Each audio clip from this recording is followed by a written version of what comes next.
Real quick before the video starts, I have a new channel based around green tech stories on 4chan, and I'll be uploading videos daily over there. If you're interested, I'll leave a link to the channel in the description.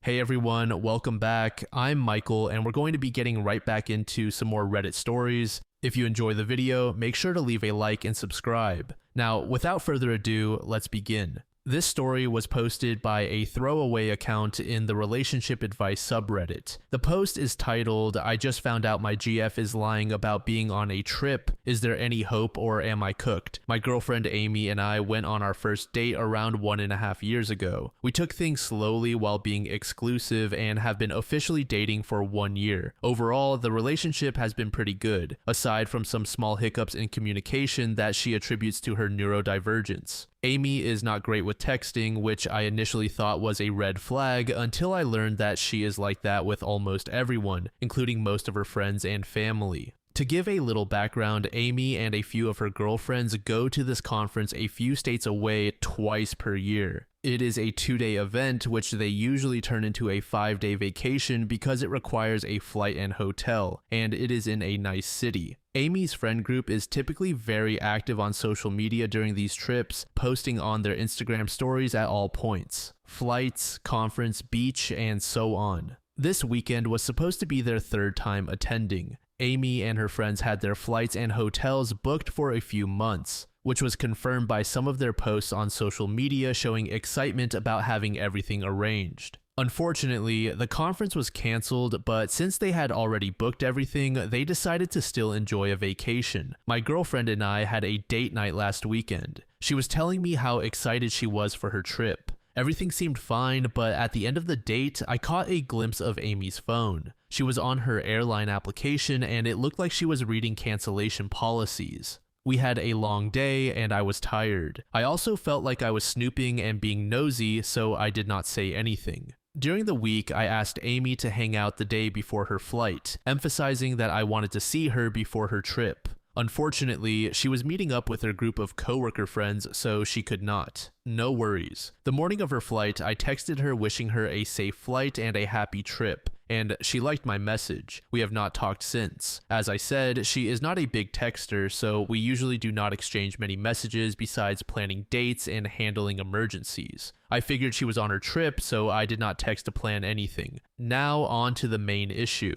Amy is now supposed to be a few days into her trip, and I noticed none of her friends were posting on Instagram. I thought that was strange because they usually post frequently, but I shrugged it off. That was until tonight. Amy started posting videos of herself at a show. It looked fun, and I did not think twice about it, until the ending, where the show host called out, "Thank you," followed by the name of the major city near where we live, about a 30-minute drive away. I looked up the name of the show, and sure enough, it was being held in that nearby city this weekend. Meaning she was not on that vacation after all, and she never thought to say anything to me about it. I did a little snooping on Venmo and found out that over 2 weeks ago, Amy's friend paid her back the money Amy had sent her for the hotel and car rental. So she has known the trip was canceled for 2 weeks and has not said anything to me even when I brought it up repeatedly. Where do I go from here? I feel like I am suddenly spiraling, overthinking everything lately to see if I have missed any signs. I have already started assuming the worst and I am panicking. I am out of town for the weekend and I feel like this has completely thrown off my trip. Is this worth a conversation or is the relationship already over? Is there any reason she would not have said something by now? Even if she tells me the trip was canceled right when I see her, before I confront her, would that still justify not telling me until after the trip?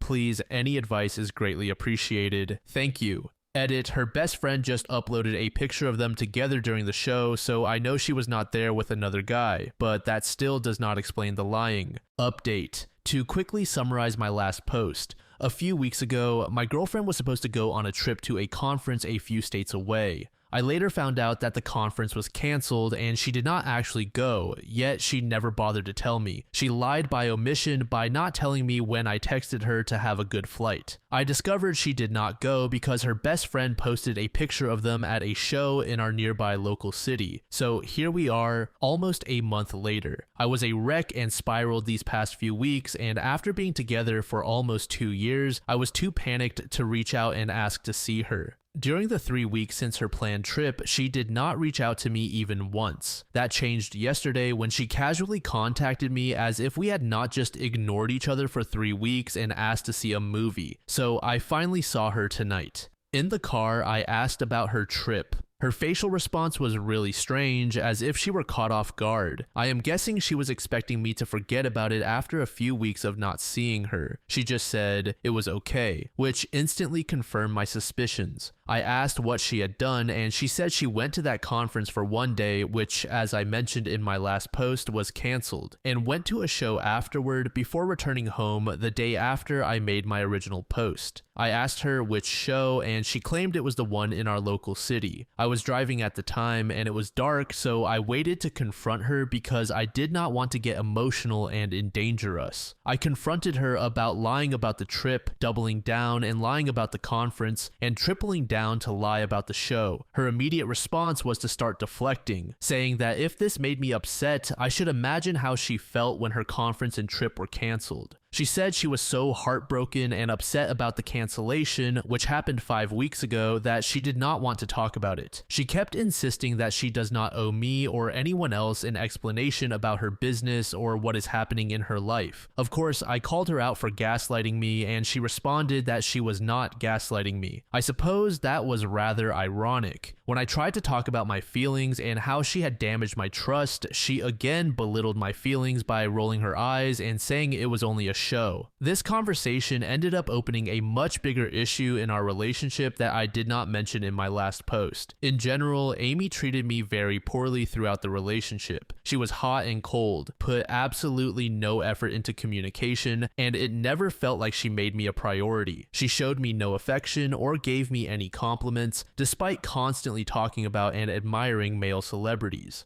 She made a little effort to connect me with her family and friends. We have discussed all of this several times, and she would always claim she was overwhelmed with some new excuse and promise things would get better. I would cave and agree to work through things. As expected, things never improved. This time was no different, as she blamed her new job for feeling overwhelmed and being so distant. But this time truly was different. I guess her blatant lie to my face, combined with the comments from all of you, gave me the strength to stand my ground. I broke up with her then and there. She kept begging me for one more chance, asking me to think about it for a few days, insisting that she cares about me and did not intend to hurt me, all that nonsense. Yet the whole time, I was the one bawling and there was not a single tear on her face. Ending things really broke my heart, but I have also grown to resent myself for tolerating her treatment for so long. I am hurting a lot right now, and I'm afraid to get back into the dating world after 2 years, with some aging and some weight gain. I really loved her with all my heart, and I am terrified to picture my life without her. I desperately want to call her and offer her one final chance to make things right, but I know I would never forgive myself if she did not change and broke my heart again. I am struggling right now and could really use some words of encouragement. Thank you all. Update 2. Just going to make an update because I have seen this post reach a few subreddits and TikTok accounts. I have replied to quite a few comments providing more context and clarifications, such as timelines of events, why I stayed for so long, why I accepted her neurodivergence as an excuse, and so on. I am sorry I cannot get to all of the comments as there are so many. I have just come with a few brief updates and clarifications. I will try to keep it short, but I do tend to ramble a little. As you all suggested, I have removed Amy from social media. I did it really late one night when I could not sleep, a few hours after she normally goes to bed. I woke up about 5 hours later for work, around the time she usually wakes up, and decided I should block her so I would not be tempted to look at her profiles or give her a chance to contact me. She actually beat me to the punch and blocked me first thing in the morning. I am not sure how to block her when I'm blocked, but I guess this gets the job done. I wanted to address one comment. Many people are asking why I originally said our relationship was pretty good and waited to drop the bombshell about everything until my update. Honestly, I just wanted unbiased opinions on the original situation, like if there was any reason why someone in a healthy relationship would not have told me about the trip cancellation. I was naive and hoping there would be some reasoning I was not seeing and that we could work through this issue. I knew Amy had been treating me poorly outside of the this issue, but it felt like her treatment of me was kind of improving and that we were growing closer until she stonewalled me for 3 weeks after my first post. Before that post, I thought one final talk with her would really keep us on the right path and hopefully fix things for good. Obviously, I was naive and foolish for thinking that and let my love for her blind me to the obvious, but hindsight is 2020. It is hard to recognize that emotionally abusive relationships will not change when you are in them. Reflecting back, there were always times when she briefly treated me well to pull me back in. I guess that was happening recently, but who knows? To those suggesting that we were not actually in a relationship, that we had different understandings of what the relationship meant, or that I belong in a psychiatric ward, thanks. Appreciate that. But no, when we were still seeing each other, that is, after a few dates, I specifically asked her to be exclusive and she said yes. Once I felt ready, I sat her down, told her how much I cared about her, and asked her to be my girlfriend. She agreed, and we have been boyfriend and girlfriend ever since. We have posted about each other on Valentine's Day and both had pictures of each other on social media. When talking to others, she introduced me as her boyfriend. We have gone on weekend trips together with my friends. Early on, we had conversations about what we wanted in terms of kids, marriage, where to live, and so on to make sure we were on the same page. While I may have been naive and had heavy rose-colored glasses, I am not some psycho stalker. She knew we were in a relationship, treated me poorly, acknowledged my feelings as valid every time I brought up her treatment of me, and when I broke up with her, she begged me to take a few days and reconsider. This was not some fantasy you would see in a creepy movie. To end my update, I am doing okay. I was really sad the first 2 days, but that has passed. I am still in pain, grieving, and thinking about her, but there is some relief from all the comments reinforcing that I made the right choice. Things are hard right now, but I know I have made the best choice for me and my well-being. Thanks again, and hopefully this is the end of my time here. No Shock said, if your partner does not contact you at all for 3 weeks in a relationship that is not even 2 years old, then it is probably over. To this, Veeman Vayan said, it just seemed like this relationship in general involved meeting up once a week or less, whenever it was convenient for her, with her staying mostly silent in between. K-Prob said, this feels less like infidelity and more like she genuinely does not care about or think much about people other than herself.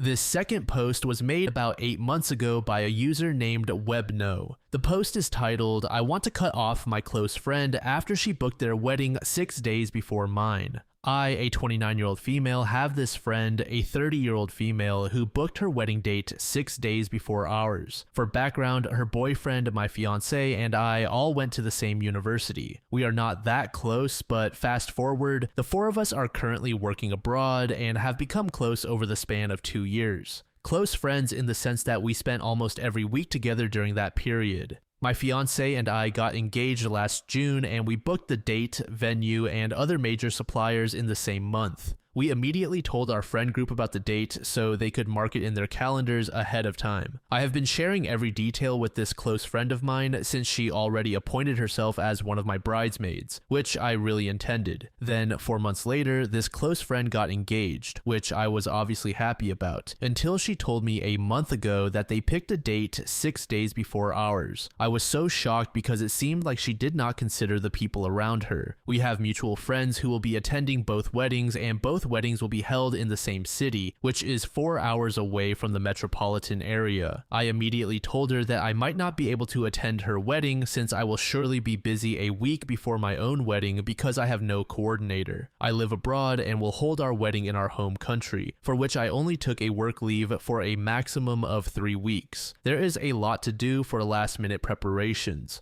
After telling her that, she replied, "It is okay, I understand," then left my room as if the information she gave me was only an FYI, which hurt me a little more because it seems she does not care whether I will be at her wedding or not. She is on my bridesmaids list, but I am planning to remove her because of this. I have not talked to her about this, but I have been hurting since then. At the end of the day, it is not within my control. She can pick any date she wants, but I just hope she had considered me in some way. So, am I the antagonist for having this feeling? What should I do? How can I tell her about removing her from my bridesmaids list without getting into these details? I have played in my mind what it would be like to open up my feelings to her, but I think she would play the victim or act as if I am overreacting. Update. Just wanted to give an update. Thank you for all the insights regarding my previous post. At first, I did not cut off my close friend because I am trying my best to remind myself that this is their wedding, not mine, so I have no control over it. But something definitely changed between us, and I know she knows it too.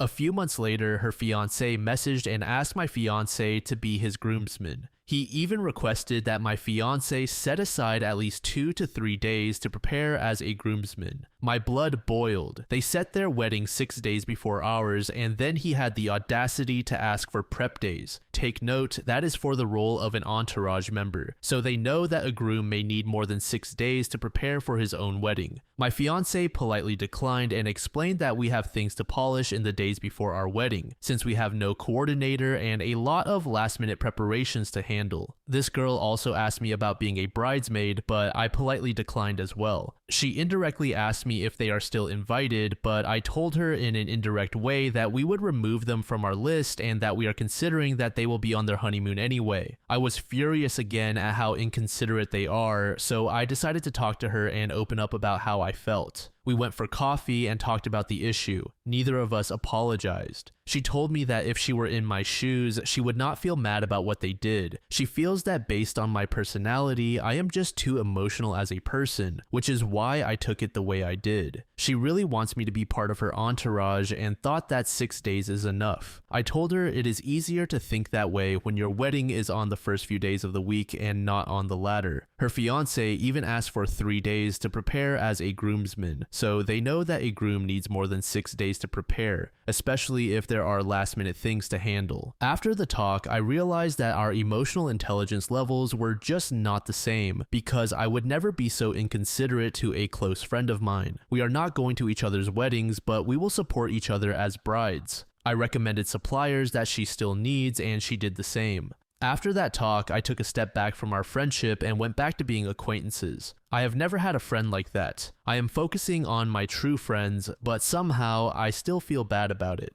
Sweetie Lily said, yeah, the second she asked for her fiance's time, it was game over. OP was way too chill. Tight Shift said, regardless of the friend's motive, I would just have no contact with her. She knows exactly what she did. And OP's fiance was unfortunately correct that the friend is self-absorbed. Her fiance is no better. It strikes me that the other couple viewed it as a competition, then acted as if it was nothing. This next story was made in the Petty Revenge subreddit by a user named Chaos System. The post is titled, "My grandmother is subtly transphobic. I'm going all out." Like the title says, my grandmother is transphobic, but she shows it in a way where, at first glance, you would think I am overreacting. I am 18 years old and have been on testosterone for 8 months. I am at the point where I get clocked as a cisgender man 99% of the time, much to my joy. My grandmother has made attempts to intentionally dead name me. She deliberately pauses and puts extra power into her voice when using the dead name, as well as misgendering me, but my parents shut that down. I know this is intentional because I've been out since I was 13, and she is very aware of the LGBTQ community. She also consistently tries to push me to use the women's restroom, which would make everyone in there, as well as myself, uncomfortable. My final straw happened today. She got my little sister a blue towel with sharks and fish on it, as blue is her favorite color, for an upcoming water park trip. I did not go shopping with them, and when they came back, my grandmother proudly handed me a pink towel with smiley face flowers all over it, knowing I hate pink and will not use that towel. It feels important to note that I would use any other towel so long as it is not that style, since it is clearly designed for little girls. Now for my revenge. I convinced her to take me to a Pride festival in a few days. I'm going to wear a mesh top so my trans tape is visible, use a small amount of dye to make my facial hair stand out, and do my eyeshadow in the colors of the trans flag, as well as wear my trans flag as a sort of cape. It may not seem like much to some people, but this is my way of showing her that I will not be silenced. I feel that this is a very justified decision, and it makes me really excited even to think about doing this because it is a very powerful moment in my life as a trans man. Update. So a few things happened. We went to the festival and we were allowed to be topless, so I wore a sweater but had it unzipped with my trans tape on full display. My grandmother kept giving me dirty looks but did not say anything to me. Then it happened. My grandmother took my sister and grandpa and they abandoned me there, 2 hours away from home. But I made sure to plan with friends of mine so they were there too and I had a safe way home. Regardless, I had a great time. I made sure she saw me as happy as I've ever been while she was there, taking selfies with drag queens and kings, making friends. There was no shame anywhere at that event. My dad is very upset with my grandmother and will probably talk to her later in the evening. Overall, the event was nothing short of absolutely phenomenal, even if my grandmother ditched me, but that is on her. Pretend Historian said, "Am I the only one who thinks it is kind of awful to bring a known bigot to Pride? I mean, yeah, forget your grandmother and that really sucks, but Pride is supposed to be a safe space for everyone. They did not bring someone who was trying to learn, be better, and just could not understand or support. They brought someone who goes out of their way to be nasty to their own family and a member of the community. Who knows if the grandmother would have disrupted or ruined it for other people." Elric of Grand said, "I am trans." Last year, someone brought a transphobe to a monthly trans event. It went spectacularly badly in all the predictable ways and made everyone involved incredibly uncomfortable. A lot of people stopped attending after that month. I stopped when the people I was coming to see were no longer there. This one incident essentially killed the event. After that experience, I would have zero patience with someone bringing a known transphobe to an LGBTQ event. We deal with enough as it is without deliberately creating extra problems. Thank you so much for making it to the end of the video, and thank you also to partner of the channel, GamerSupps. Use code DLAM to support the channel and get 10% off of your purchase, link in the description. I'm sure many of you like me have a hankering for daily caffeine, so go check them out. Lately, I've been a big fan of Titty Milk and Acid Rain, but they've got dozens of other flavors for y'all to try out. Anyway, thanks again for reaching the end, and I hope you all have an amazing passage of the next 24 hours.